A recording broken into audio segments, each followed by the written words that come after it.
Assalamualaikum warahmatullahi wabarakatuh. Kali ini saya akan mereview mata kuliah Hukum Perdata pertemuan kedua.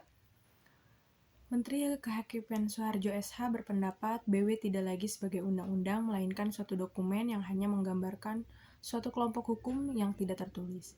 Dengan kata lain, BW bukan lagi sebagai white book, tetapi rich book, yang hanya dipakai sebagai pedoman.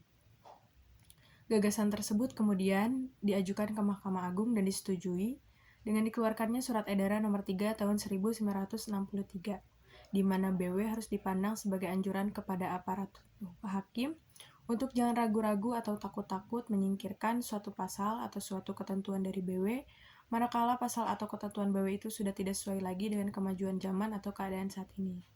Jadi, yang menyingkirkan suatu pasal atau ketentuan dari BW adalah putusan-putusan hakim yang merupakan jurisprudensi.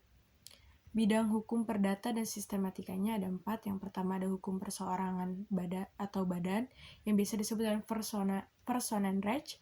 Kemudian ada hukum keluarga atau Familierecht, hukum harta kekayaan atau Vermögenrecht, dan ada hukum waris yaitu Erbrecht. Hukum perseorangan atau badan pribadi memuat peraturan-peraturan hukum yang mengatur tentang seorang manusia sebagai pendukung hak dan kewajiban, atau yang biasa disebut dengan subjek hukum, tentang umur, kecakapan untuk melakukan hukum, domisili, dan sebagainya. Kemudian ada hukum keluarga memuat peraturan-peraturan yang mengatur hubungan hukum yang timbul karena hubungan keluarga seperti perkawinan, perceraian, dan lain-lain. Kemudian ada hukum harta kekayaan memuat peraturan-peraturan hukum yang mengatur hubungan hukum seseorang dalam lapangan harta kekayaan seperti perjanjian, milik gadai, dan sebagainya. Kemudian ada hukum waris memuat peraturan yang mengatur tentang benda atau harta kekayaan seseorang yang telah meninggal dunia. Dan kata lain, hukum yang mengatur peralihan harta benda dari yang meninggal dunia kepada ahli waris.